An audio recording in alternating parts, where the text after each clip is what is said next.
একটা লোক জিকির ফির করতে অলি আল্লাহর জন্য, সে জিকির ফির করতে বাঁচছে অলি আল্লাহর জন্য, সে অলি আল্লাহ হইতে পারলো না। তার নিয়ত অনুযায়ী, নিয়তুল মোমেন করিম নামালিহি, সে যদি সত্যি যদি খালেস নিয়তে সে জিকির ইস্কার করে থাকে আর অলি আল্লাহ না হইতেও পারে, তাহলে আল্লাহ পাক সে যে অলি আল্লাহ সে নিজবত রাখে, ওই অলি আল্লাহ ওনার সাথে তার হাসন্ন সরবে। সুবহানাল্লাহ। তার অর্থ হলো তার আর কোনো ওই সুয়াল জবাব হিসাব নেই, কবর আযাব টাযাব কিছুই হবে না। সুবহানাল্লাহ। আবার তুমি সুন্নত মোর সব পালন করবে, নিয়ত করলা, এখন কয়েকটা পালন করার পর তুমি মারা গেলা, একজন মারা গেল, সে কয়েকটা পালন কর, কিন্তু সে নিয়ত করেন সব পালন, খালেস নিয়ত করলো, তাহলে তার হাসন্ন সরবে সবচেয়ে যারা সুন্নত বেশি পালন করছেন কারা? হযরত সাহাবায়ে কিরাম রাদিয়াল্লাহু ওনাদের সাথে। সুবহানাল্লাহ।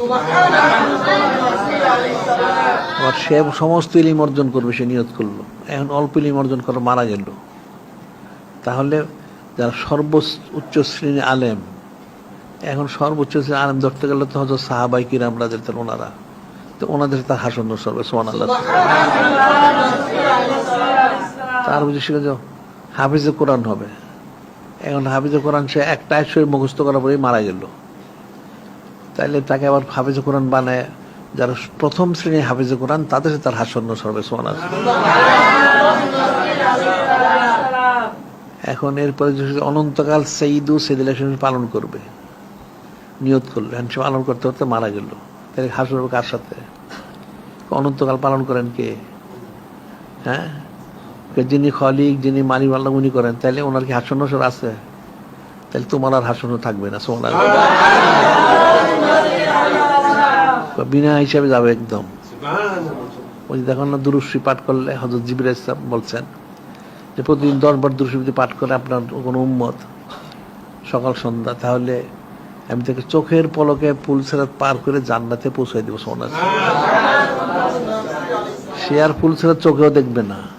30,000 বছরের রাস্তা, 30,000 বছরের রাস্তা পুলসিরাত, ওটা পার হচ্ছে গিয়েই যারা কাফের ফাসিক তার কেটে কেটে টুকরা টুকরা হয়ে জাহান্নামে যাবে। নাউজুবিল্লাহ।